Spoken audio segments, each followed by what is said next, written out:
मंगलम भगवान हीरो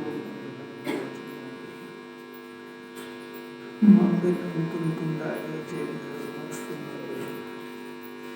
सर्वमंगलम मंगलम सर्वकल्याणकारि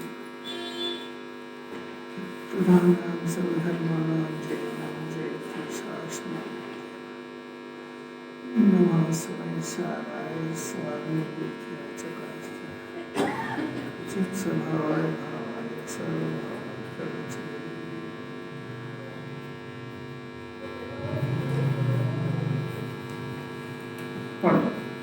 आत्मा उत्कृष्ट अजायब घर है, इसमें अनंत गुण अलौकिक आश्चर्य भरे हैं।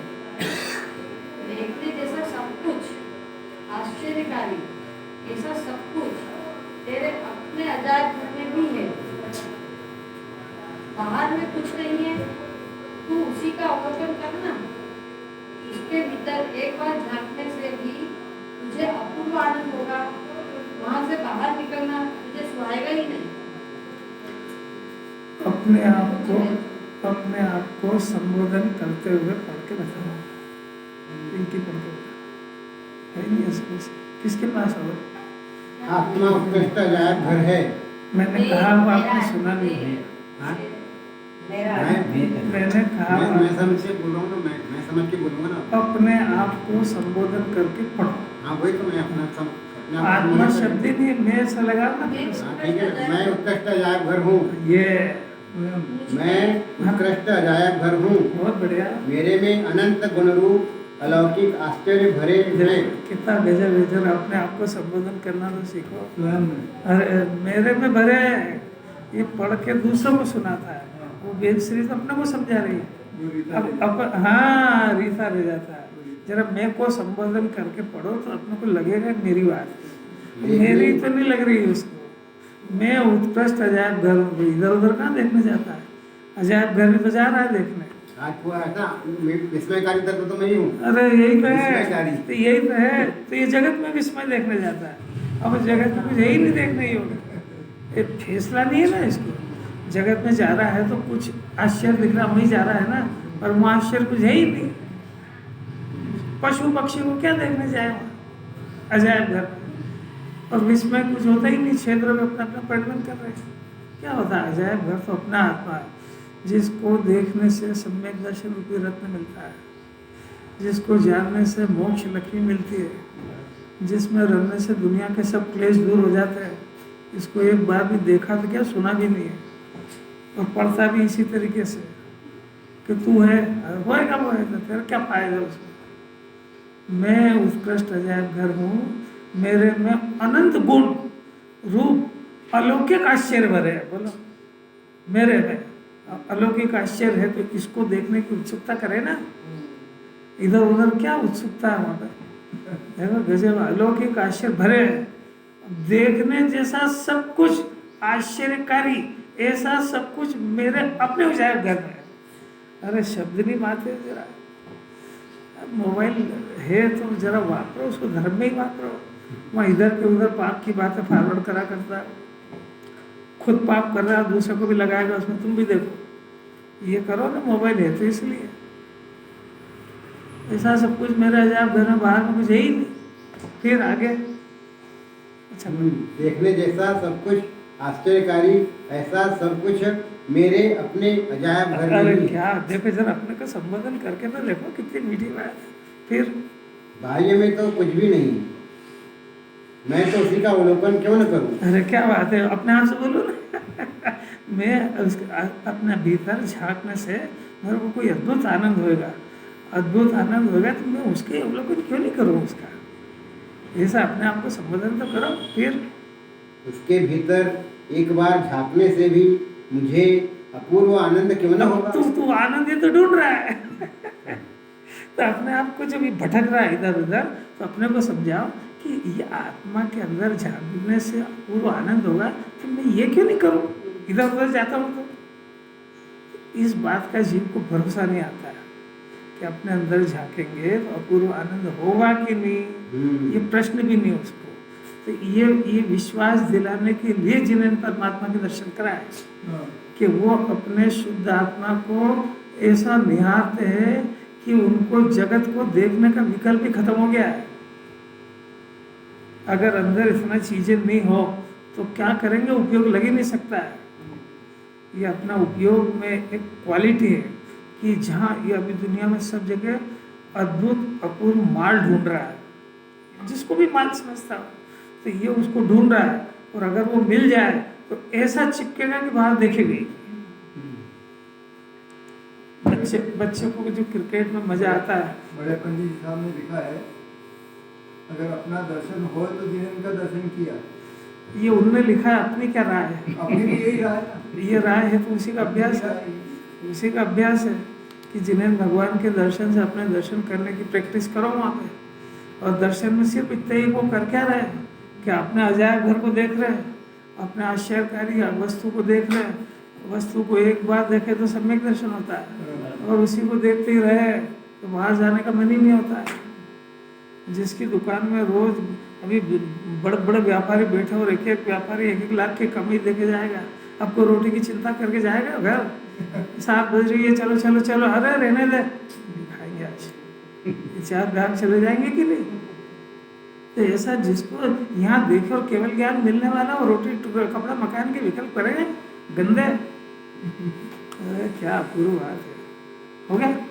लिख रहा है एक बात, हाँ, तब तो वहाँ से फिर बाहर निकलना मुझे सुहाएगा ही नहीं। कहा तो सही दृष्टांत, जब एक बार उसको आनंद, नकली आनंद आ रहा है क्रिकेट खेलने में, टीवी देखने में, मैच देखने में, दूसरे की निंदा पुराण करने में, तो फिर उसको भी अब बाहर आ जाने का मन हुआ उसको। कितने घर वाले बुलाए, रात हो रही है और होने दो, ये 4 लाख रुपए 5 लाख कमाई चली जाएगी। यहाँ कमाई होगी, अनंत काल तक शरीर मिलेगा ही नहीं, मस्त आनंद भोगेगा आनंद। एक बार जिन्हें परमात्मा के सुख को भी याद करे तो जगत भटकना बंद हो जाएगा। जिन्हें परमात्मा के सुख को याद करने से अपना सुख प्रकट होता है। होना चाहिए इसको टेक्ट, और वो टेक्ट जिनवाणी सिखा रही है।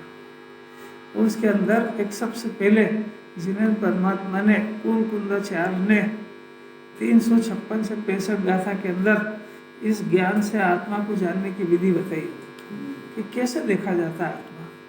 ये प्रभु देखा कैसे जाता है कि भाई ज्ञान में कला है, जो ज्ञेयों को अपने बुलाए अंदर बुलाए बगैर, ज्ञेयों के पास जाए बगैर वो यहाँ जानता रहता है। और वह जानता रहता है तो जानता क्या है कि वास्तव में वास्तविकता ये है कि वो अपने आत्मा को ही जान रहा है, पर वो आत्मा को जानने पर वास्तव में नहीं जानता है, इसलिए वो उसमें जो जनाते हैं उसके ऊपर वो फिदा हो गया, तो घर में लौटते ही नहीं।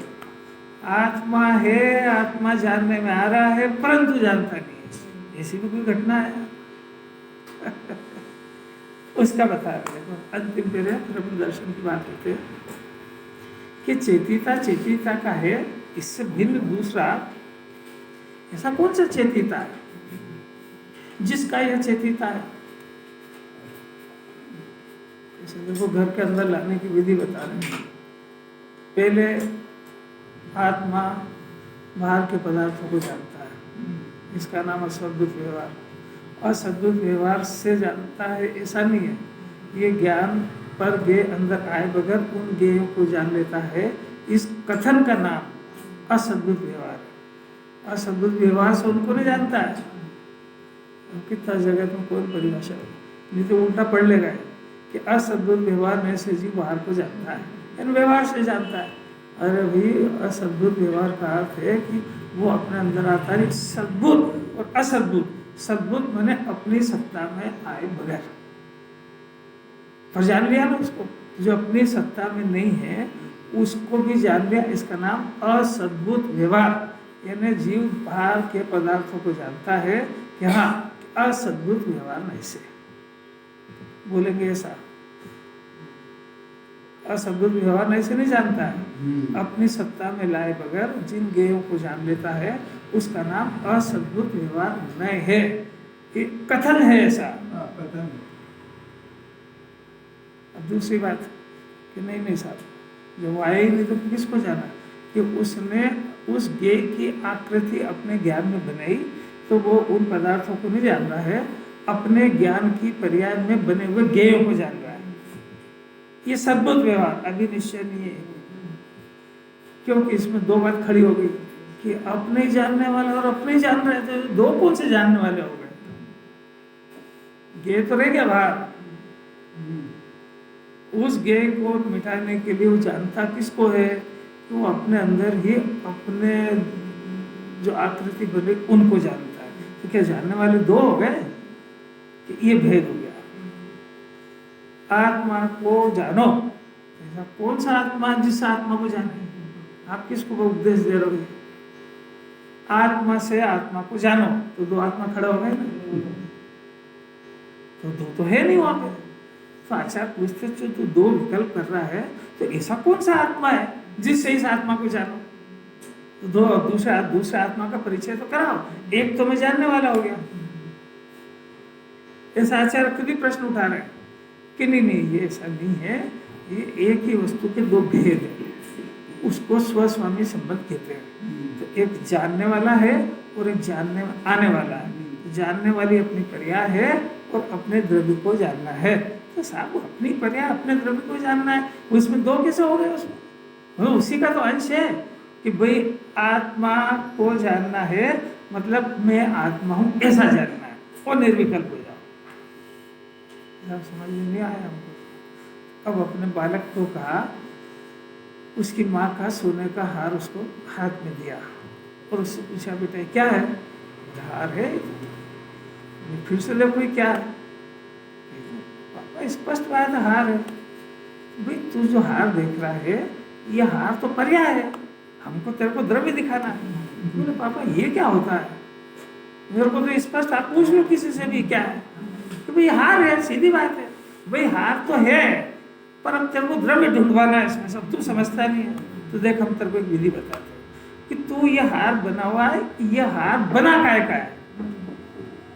तो वो पापा है तो सोने का बना। भाई ये जो सोने का बना है, इस सोने को द्रव्य कहते हैं। यानी वो जो पर्याय है, जो हार है, उसमें सब जगह पसरा क्या है? सोना पसरा है। इसका अर्थ ही हुआ कि जो पर्याय होती है, जिस ज्ञेय को जानती है, तो ज्ञेय को जाना, तो इसका वो जिससे जाना गया उस पदार्थ में पसरा क्या है? तो उसमें आत्मा पसरा, ज्ञान पसरा उसके अंदर।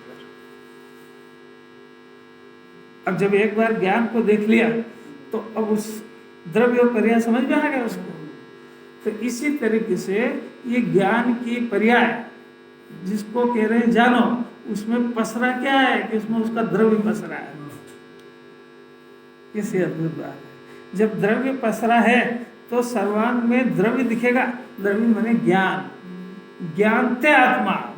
तो वो जानने की पर्याय, जिस जानने की पर्याय में माने जिस ज्ञेय के अंदर जो ज्ञेय की आकृति बनाई है, वो सिर्फ कहने की ज्ञेय की है, वो वास्तव में ज्ञान मेड है। वो जो वस्तु जल की वस्तु मेड नहीं है। दर्पण के अंदर दिखा हाथी, वो दर्पण मेड है कि हाथी मेड है? तो दर्पण मेड है, तो फिर आपने हाथी का नाम ही क्यों लिया? कि वो जो दर्पण है वो अपनी आकृति अपने से, दर्पण में ऐसी योग्यता है कि वो ऐसी आकृति बनाया करता है। तो यदि वो दर्पण देखेगा उसमें और हाथी देखेगा, ये उसकी देखने की स्टाइल है, इसको कहते नए। अब यदि वो हाथी को देखता है तो वो अखंड दर्पण में उसने खंड को देखा। नहीं आ रही समझ में, आ रही कि नहीं? मोक्ष के अलावा तो अभी दुनिया में कोई ऐसा पात्र ही नहीं जो बात को समझ जाए। दिखाना आत्मा है। वो अखंड दर्पण के अंदर हाथी को देखा, वो खंड को देखा है। ऐसा ही पूरे अखंड आत्मा में ये किसी ज्ञेय को देखता है तो खंड को देखता है। कैसे है ये, कैसी कला है। अरे आत्मा के दर्शन करा रहे हैं। आत्मा का दर्शन हो जाएगा तो पूरा जीवन क्या अनंत काल ही सफल हो जाएगा। क्योंकि वो अखंड आत्मा का दर्शन में तीनों लोक में वर्तमान से लेके भविष्य में बनेंगे वो सब अरहत सिद्ध, उनके दर्शन हो जाएंगे इसको कि एक आत्मा जैसा वैसे कि वैसे सब अनंत परमात्मा। उसने एक को नहीं देखा, साफ सातों तत्व का श्रद्धान हो गया उसको। ये है सो मैं हूँ, यही जीव है। यार सब अरे ये तो इनका तो नाम है ही नहीं मेरे अंदर, क्या देखो इनको, इनकी तो बात करने से ही अंतराय आ जाता है उसको, याद करने से। मैं मेरे भरे हुए आनंद को, वैभव को देखो कि आश्रम तो है, ये आश्रम है नहीं, मूर्खों की बात है। जैन दर्शन पसंद नहीं करता है। गंदगी को क्या याद करें वहां?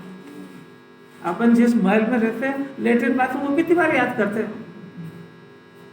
जो आता है उसको अपना महल दिखाते हैं, अपने सोने चांदी के बर्तन दिखाते हैं, वैभव दिखाते हैं कि चलो आज साहब ये भी देख लो। ऐसा आत्मा के कोने के अंदर ये मल है, आश और बल। इसकी चर्चा तो सिर्फ इसको ज्ञान कराने के लिए कराते हैं जिनवाणी में कि देख तेरा ये अंदर गंदगी है, ये उसका बार बार विचार नहीं कराते हैं कितनी बची, तेरा क्या काम है। ये जिनवाणी सुनने की पद्धतियाँ है। अखंड आत्मा दिख जाए इसको कि अब तेरे को ये पर्याय उद्रव्य इसके भेद के विकल्प से क्या काम है कि मैं दो हूँ, देखने वाला हूँ कि दिख रहा वो है, तो मैं गायब हूँ, दैट्स ऑल। इसमें सारे विकल्प शांत हो जाएंगे। सब इधर देखने का है कि इधर उधर देखने का है, मन ही नहीं लगता है। क्या पता क्या बीमारी है।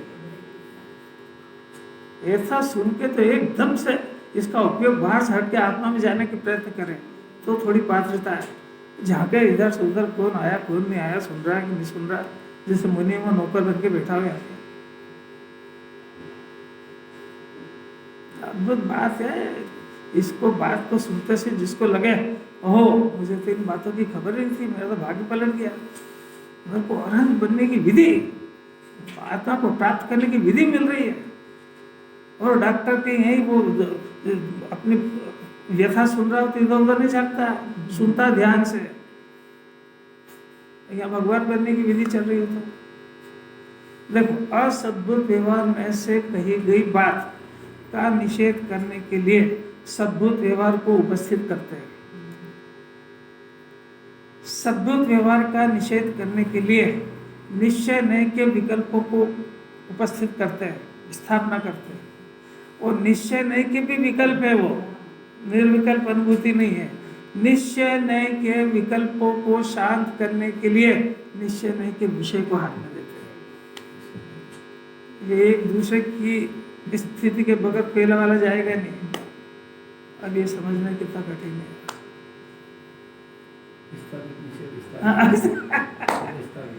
पहले स्थापित फिर निषेध, क्योंकि असद्भुत व्यवहार में जिनवाणी लिखी गई है, सद्भुत व्यवहार में भी लिखी गई है, निश्चय नहीं के विकल्प भी लिखे गए।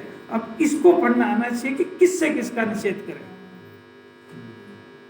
जिनवाणी तो पहले ये पहले कर्ता बुद्धि में लगा, ये करना ये करना ये करना, जैसा कीड़ा घुस गया हो, चैन ही नहीं, बिल्कुल चैन ही हो गए बेचैन। जिसके परमात्मा अनंत सुखी उसका भगत अनंत दुखी, विश्व में ऐसा होता ही नहीं, उसको जैनी कहते ही नहीं है। इसलिए सम्यक दर्शन से सम्यक दृष्टि को ही जैन कहते हैं जिनवाणी, जिसके सुख का अंश प्रकट हो गया है।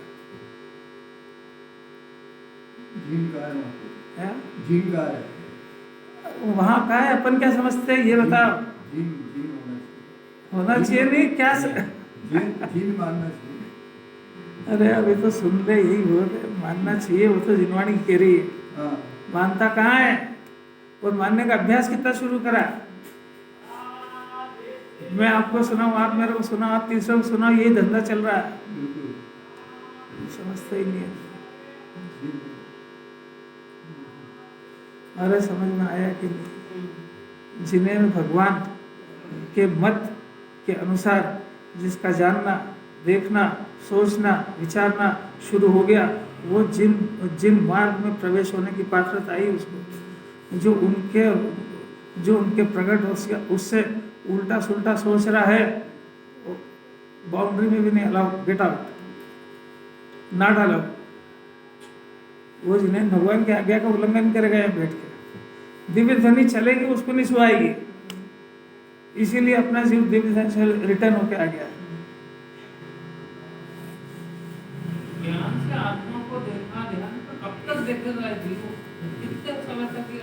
जो चीज अच्छी लगती है उसको आप कब तक सेवन करते हो? आपसे जो पूछ रहे हो बताओ। एक चीज आपको बहुत तमन्ना हुई, घूमने जाने की हुई, तो फिर पसंद कैसे आई थी वो? और फिर 4-5 दिन भी क्यों लगाए? 4-5 दिन क्यों लगाए ये पूछ रहे, लौट के आएगा भी ये नहीं पूछ रहे। 4-5 दिन क्यों मजा आया? कि मजा आया ना, तो मजा आया तो छोड़ने का मन नहीं होता। इसलिए वो आत्मा को कब छोड़ेगा? कि वो मजा आते ही रहेगा तो काहे को छोड़ेगा? अरे मजा वो छोड़ेगा तो जब इस मजे से ऊब जाए। तो आनंद सिद्ध सम्यक दर्शन होने पर वो अतीन्द्रिय आनंद आया। अब तो चाहिए हो गई मैं रहूं आप में आप लीन, तो हमेशा गेयों से हटता और आत्मा में लीन होने का प्रयत्न करता है। अब प्रश्न है कि वो लीन कब तक रहेगा? कि वो सुख छोड़ेगा है को? वो छोड़ने का अर्थ है कि दुख में प्रवेश। तो वो तो उसको पता है कि माना निकाल भटका काहे के लिए। सम्यक दृष्टि किसको कहते हैं? कि उसको वर्तमान में जो आनंद आया तो अनादिकाल का दुख भोगा उसका ज्ञान एक क्षण में होता है। आपको कोई बात समझ में आ रही है? एक बार इस चैतन्य देव का अतीन्द्रिय आनंद का जन्म हुआ और जो सुख इसको प्रगट आत्मा का सुख एक बार चखा क्षण भर, तो इसको ये ज्ञान हो गया कि मैं अनादिकाल से जो दुखी हूँ इस आनंद को नहीं भोगने से दुखी हूँ। तो अब ये जिस आत्मा के आश्रय से सुख आया है उस आत्मा को कब छोड़ेगा? वो छूट जाएगा तो कितना दुख होएगा, इसकी कल्पना तो करो जरा। जिस आत्मा के आश्रय से एक क्षणिक सुख पैदा हुआ, अब पहली बात तो है कि इसको कब छोड़ेगा? काय को छोड़ेगा? कितनी मुश्किल से प्राप्त हुआ, अब छूट गया। अनादि के उल्टे संस्कार वश शरीर संयोग में सिद्ध तो बने नहीं। उस शरीर में जो 18 तरह के दोष और 25 तरह की कषाय, इसमें मिथ्या तो गया, बाकी तो सभी चल रही है। तो ये उसके श्रद्धा में तो बैठ गया, पर ज्ञानोच्चारित आता फिर छूटता है। तो छूटता है तो आप कल्पना कर सकते हो कि कितना दुख होएगा, और वापस उस आत्मा को पकड़ने के लिए कितना प्रयत्न होगा। इसकी कल्पना करो तो मोक्ष मार्ग हाथ में आ जाए। घर में एक जरा सा कोई जाता है तो रो रो के घर भर देता है, और इसको आत्मा हाथ में नहीं आया तो आंसू की बजाय प्रसन्न होता है। क्या है, रोज ये कल सुने, कल फिर पढ़ लेंगे, इसमें क्या है?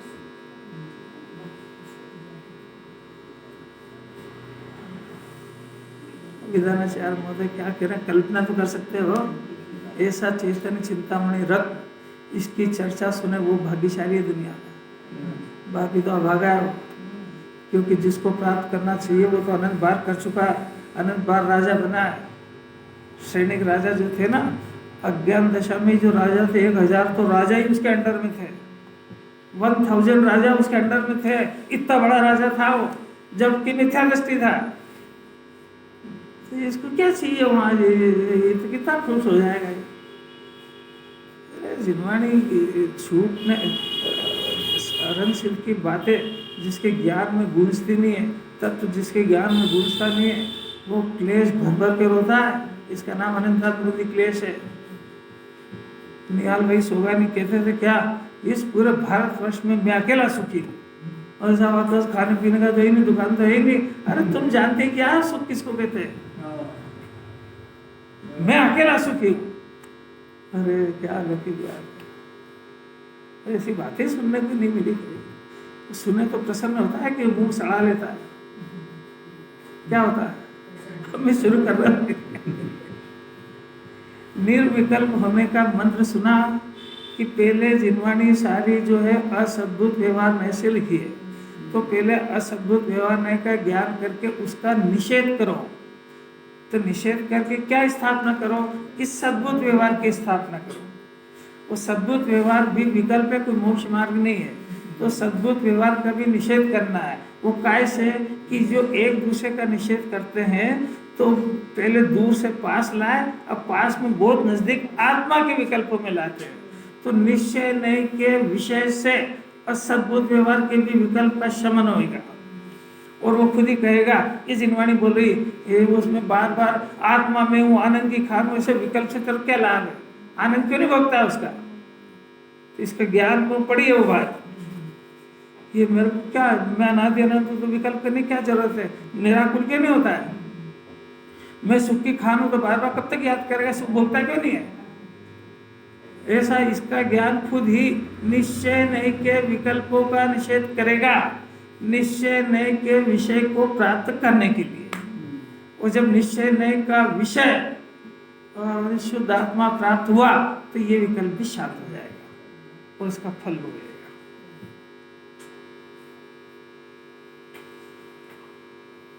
ऐसा लगता है कि अगर गुरुदेव नहीं होते तो बात अपने मुख तक रही, इसका अर्थ कोई निकाल नहीं सकता है, इसीलिए तो नहीं पढ़ते। अब देखो यहाँ तक तो बात आ गई है, मैंने गायक तो गायक है, गायक तो गायक है, दो गायक लगाने की जरूरत ही नहीं है। मैं आनंदमय, इसकी आनंद की प्रतीति एक उसमें करेगी। अब दूसरा पॉइंट दे रहे हैं, इसी प्रकार यहाँ ये बताया है कि आत्मा, ये अब तक का डिसीजन, आत्मा परद्रव्य को जानता है, ये व्यवहार नय का कथन है। कौन से व्यवहार का?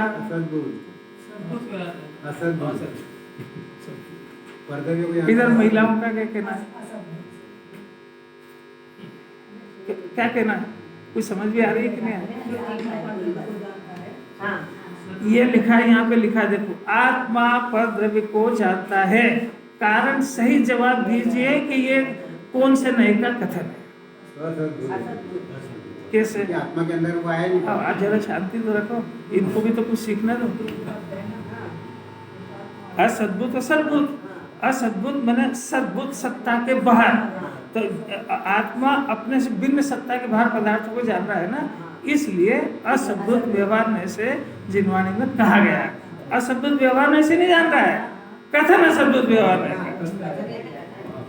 वस्तु स्वरूप को स्थापित करो कि वो जान तो रहा अपने गायक को ही, मैंने उसकी ज्ञान के पर्याय में आत्मा ही झलक रहा है, परंतु वो तो जानते ही नहीं है। तो अब उसको बताया कि तू जिसको जान रहा है वो तेरी सत्ता में नहीं, फिर भी उसको जान रहा है, इसको असद्भुत व्यवहार नहीं का कथन है। अब इस कथन का निषेध किया तो उसको सद्भुत व्यवहार में लाया, क्या? आत्मा अपने को जानता है, ये सद्भुत व्यवहार में लाया। अब अपने को जानता है तो अपनी बाउंड्री में आ गया, तो दो आत्मा खड़े हो गए। आत्मा अपने को, अपना कौन और आत्मा कौन है, दो चीज खड़ी हो गई। तो एक ही आत्मा में दो भेद करना है, माने एक ही सत्ता में दो भेद करना, इसका नाम सद्भुत व्यवहार है। अब अपने को भी जानता है, इसमें निर्विकल्प तो हुआ नहीं, क्योंकि जिनवाणी को तो निर्विकल्प कराना है। क्यों निर्विकल्प कराना है? कि विकल्प यदि परिवार का करेगा तो पाप का बंधन होगा।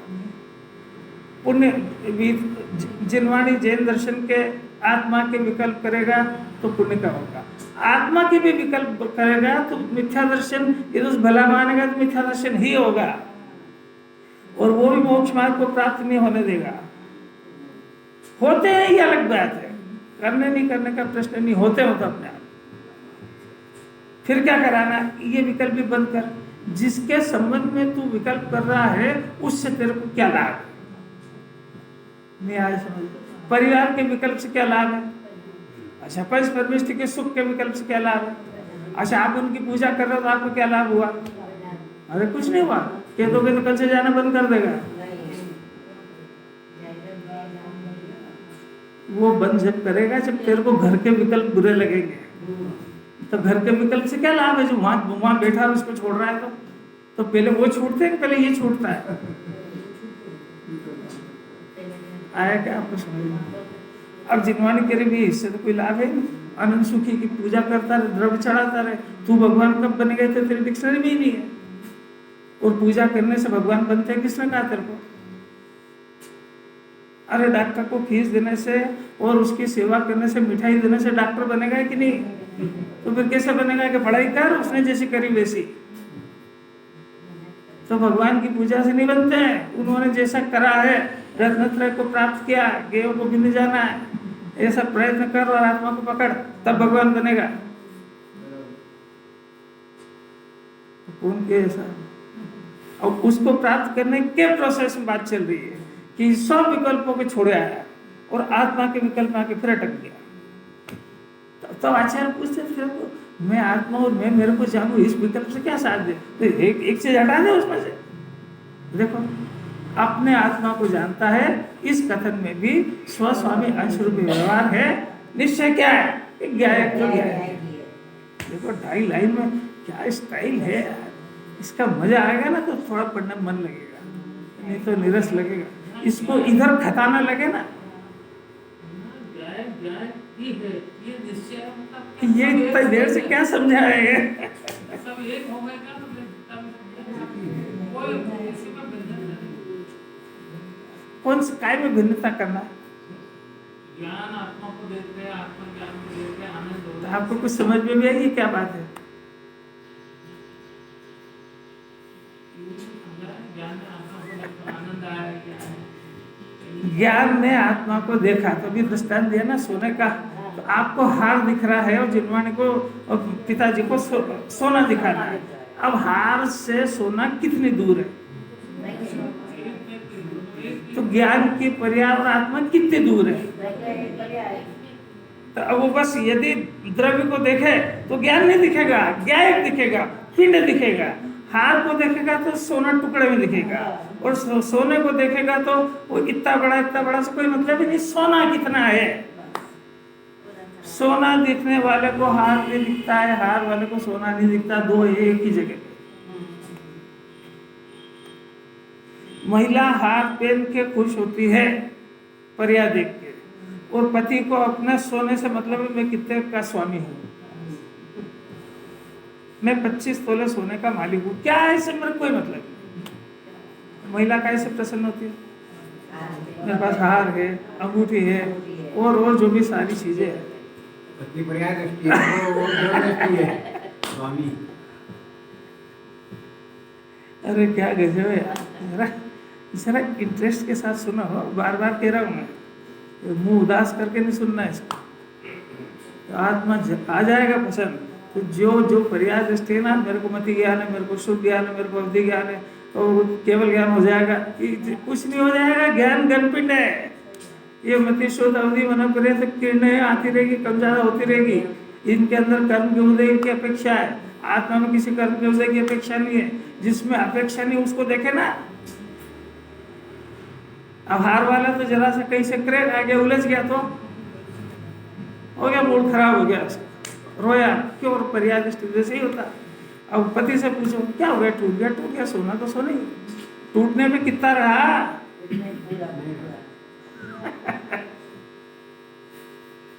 ऐसा मंत्र है जिसकी दृष्टि अपने स्वभाव पे होती है कि संयोग में ये नुकसान हो गया, ये हो गया, चलता है तो जगह में मेरे अंदर क्या आया गया। हार टूटने पर सोने का क्या बिगड़ा? अब देखो दूसरी बात पढ़ाते हैं। जिस प्रकार 4 गुण की बात है इसमें, कौन कौन से 4 गुणों की बात इसके अंदर बताई है। ध्यान से सुनने का प्रयत्न करो। 4 गुणों की बात बताई है, 4 गुणों का निश्चय बताया, 4 गुणों का व्यवहार बताया। तो 4 गुण कौन कौन से है, ये मेरा प्रश्न है। इतनी तेजी में काय को बोलते, जरा धीरे धीरे बोलो। ज्ञान गुण जिसके अपन बात कर चुके। अब दर्शन गुण, चारित्र और दर्शन श्रद्धा। तो दर्शन 2 तरह के हो गए, एक ज्ञानोपयोग के साथ का दर्शन और एक श्रद्धा वाला दर्शन। ये 2 दर्शन हो गए। इन दोनों को एक साथ अपन समझने का प्रयत्न करते हैं। तो इन ज्ञान का निश्चय और व्यवहार ये बता चुके हैं। अब दर्शन गुण का निश्चय और व्यवहार और श्रद्धा गुण का निश्चय और व्यवहार, इसकी चर्चा चलेगी से टीका के आधार से। और बहुत फेमस गाथा है, वो पूरे समय सार का प्राण है इसके अंदर। क्योंकि ज्ञान का निश्चय व्यवहार समझ जाए तो कुछ बचते ही नहीं है। दर्शन का और श्रद्धा का निश्चय व्यवहार बताया गया, बताएंगे भी सब इसमें। ये कोई अद्भुत बात है। अब ये तो खाली निश्चय व्यवहार और करता करता में लगाता है। मैं व्यवहार से रोटी बनाने का करता हूँ, निश्चय से करता हूँ। इससे पूछो रोटी निश्चय से बनाते कि व्यवहार से?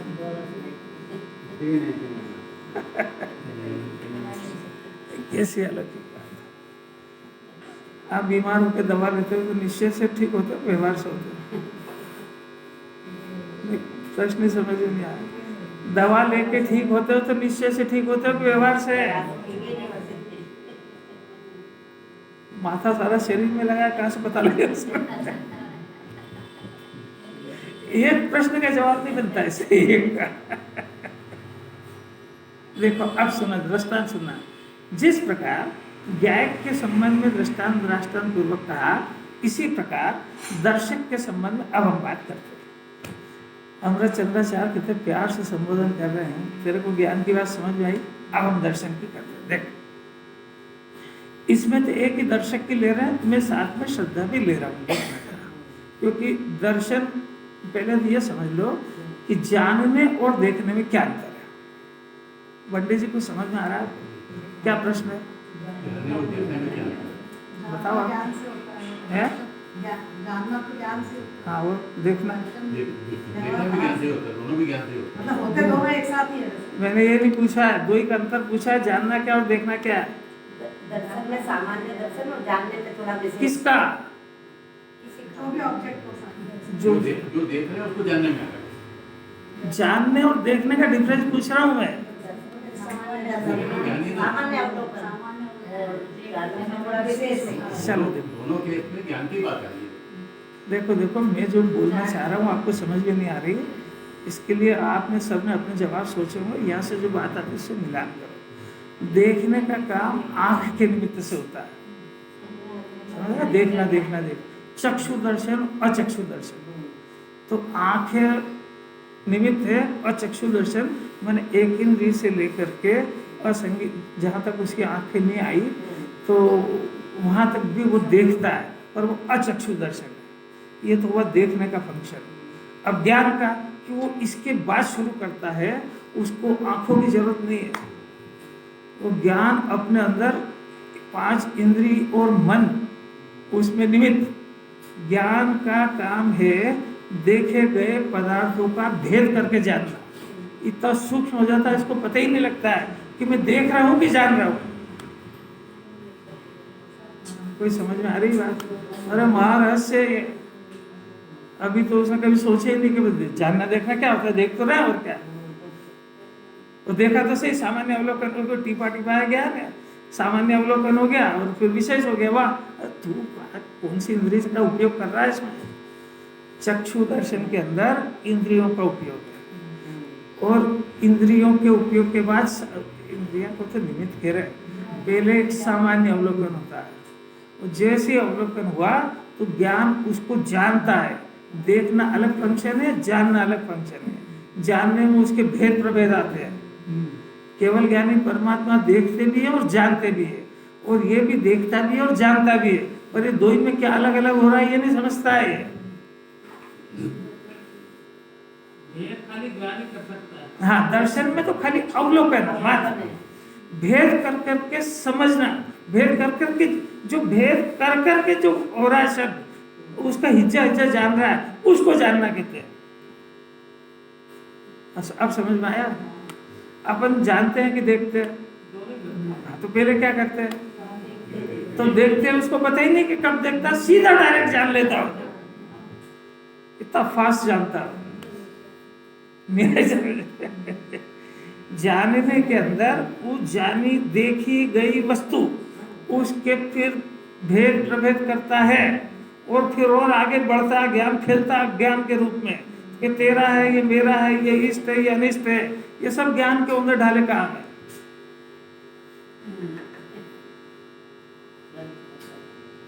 कुछ समझ में नहीं आ रहा। अब ये ज्ञान को ये सब तरकीबें याद है, ये बाहर के सब बाहर का जो भी पदार्थ है उनमें सब में सब उसकी सर्जरी कर देता है। जब बच्चा खिलौने के तोड़ फोड़ देता है कि नहीं, ये भी सब कर देता है। पर ये ज्ञान को भेद कर करके जानना है, ये आत्मा के अनंत गुणों को और अनंत भगवान के प्रकट गुणों को ये भेद कर करके समझने का प्रयत्न नहीं करता है। इसको सर्जरी तो याद है, कितनी करता है वो, ये मेरे काम के हैं कि नहीं, ये मेरे काम, ये बिना काम के, ये इनसे संबंध रखूं नहीं रखूं, सब करा करता है वो तो। क्योंकि ज्ञान ये जो भेद कर रहा है ना, इसका नाम ज्ञानात्मक विकल्प है। कितनी जरूरी बात है। किस घड़ी में अपन ने वो कोई पुण्य किया होगा जब ये अपने आत्मा की सर्जरी की बात सुनने को मिल रही है। अगर इसको ये समझ में आ जाए ना, तो रोटी खाना पीना घूमना सब तो आग लगा दे उधर। ये सबसे पहले मेरे आत्मा की बात सुनूंगा। इस विश्व में मेरे को बताने वाला है ही कौन? ये जो समय सारा अच्छों को समझ में नहीं आता है। इसका मतलब आज तक हमने आत्मा को भी नहीं जाना, आत्मा को तो नहीं जाना, जिसको जाना उसको अपना जान लिया तो ज्ञान बंद हो गया। सर्जरी तो इसको करना याद है। किसी भी गेय को जान करके ठाला नहीं बैठता, उसकी पूरी सर्जरी कर देता है। पर यहाँ अरहंत भगवान के पास जाके उसकी आंख भी बंद हो जाती है, ज्ञान भी बंद हो जाता है। उनके अनंत चतुष्टय प्रकट हुए, सिद्ध के 8 गुण प्रकट हुए, रोज पूजा में पढ़ाए थे, वो सर्जरी करने के लिए पढ़ाए थे। सिद्ध भगवान के जितने गुण प्रकट हो गए, उतने गुण अपने पास अप्रकट रूप से प्रकट पड़े हुए हैं। तो उनकी पूजा करने से तेरे को पता लगेगा सिद्धि चक्र मंडल विधान में कि उनके कितने गुण प्रकट हुए। तो वो प्रकट हुए, वो गुण अपने पास है, तो सर्जरी इसकी करना थी। तो ज्ञान तो बस इसकी सर्जरी के बजाय भागने की योजना बनाता, कब पूरा करे कब जाए, कब पूरा करे कब जाए। जिस विषय इसको मारने के लिए तड़प रहा, मरने के लिए वहां जाके अपने अंदर की स्थिति देखना जरा। सिद्ध चक्र मंडल विधान के अंदर सिद्ध भगवान के गुणानुवाद है, तो सब उनके गुण प्रकट हो गए हैं, वो अपने पास अप्रकट पड़े हैं। तो उनको समझ करके अपने इन गुणों को व्यक्त करने का पुरुषार्थ करना था कि वहां से भाग के भूख भी लग रही है और व्यापार भी करना, मरने भी जाना है। कितनी कठिन बात है ये ज्ञान। अगर इसका उपयोग ये आत्मा के भेदों को और उसको समझने में नहीं लगाएगा तो नियम से बर्बाद होगा। क्योंकि जिसकी सर्जरी कर रहा है उससे तो कोसों दूर है, क्योंकि उन पदार्थों को आने थोड़ा देता अंदर। इसके अस्तित्व नाम का गुण, इसके नास्तित्व नाम का गुण, ये खुद ही कितने प्रयत्न करे तो वो पदार्थ को अंदर नास्तित्व नाम का गुण के बाहर रहो, और अस्तित्व नाम का गुण कहेगा बाहर जा नहीं सकता, जरूरत नहीं जाने की, कर ले यहाँ जो कुछ करना है। नहीं आ रहा। उद्दंडी बच्चा उद्दंड कर रहा है तो बड़ा भारी मकान है तो माँ बाप ने ताला लगा दिया, जो कुछ करना है यहाँ कर, यहीं खाओ, यहीं पियो, यहीं करो, सब कुछ यहीं कर, बाहर जाने की जरूरत नहीं। ऐसा अस्तित्व नाम का गुण का ताला ही लगा हुआ है। एक द्रव्य की दूसरे द्रव्य के अंदर नाचती है, ताला लगा, जो कुछ करना यहाँ करो, गंदे परिणाम करो, अच्छे करो, गंदा खाओ, अवक्ष खाओ, जो कुछ करना अपनी मर्यादा है। झांक तो सकता है पर उसको बुला नहीं सकता अंदर, और वो भी झांक सकता है पर अंदर नहीं आ सकता। ऐसी वस्तु में व्यवस्था है, नहीं तो इसका कभी से नाश हो जाता। यह अस्तित्व नास्तित्व गुण ने अपनी कितनी सुरक्षा करी है। इसने शरीर को अपना बनाने के प्रयत्न करे थे, क्यों नहीं बन पाया? कि वो अस्तित्व नाम का गुण है, नास्तित्व नाम का गुण है, पुद्गल चेतन में नहीं आएगा। इसने बनाने का प्रयत्न करा तो वो नहीं बन पाएगा, और वो तो अंदर आ ही नहीं सकता है। कदाच मान लो कि आ जाए तो कैसे आ जाए? नास्तित्व नाम का गुण चौकीदारी कर रहा है वहां पे। तो शरीर को छोड़ दो। पत्नी ने पति को अपना बनाने का, या पति ने पत्नी को अपना बनाने के प्रयत्न में क्या कसर बाकी रखी? सफलता क्यों नहीं मिली और कब मिलेगी? कारण सही जवाब दीजिए। अस्तित्व गुण ये बाहर नहीं जाने देगा, नास्तित्व गुण वो इसके अंदर नहीं आने देगा। तो रोटी खा सकता है कि नहीं? क्यों नहीं खाएगा? वो रोटी नाम के पदार्थ के ज्ञान के अंदर सर्वथा नास्ती है।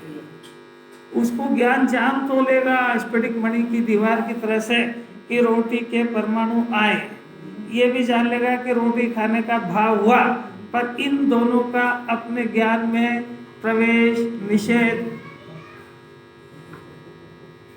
नहीं आई, समझ में नहीं आया। नो एडमिशन विदाउट परमिशन, यहाँ तो परमिशन का प्रश्न ही नहीं है। Always no admission, always. वहां तो परमिशन लेके कोई जा सकता था, अगर वहां आपने शर्त डाल दी परमिशन तो आपको चक्कर घुस के आ जाएगा, पर सर्वथा ही निषेध है तो फिर देख के चला जाए, भले ही कितनी भी मीठी हो समय की तो उसकी मर्यादा है। कल मिलेंगे।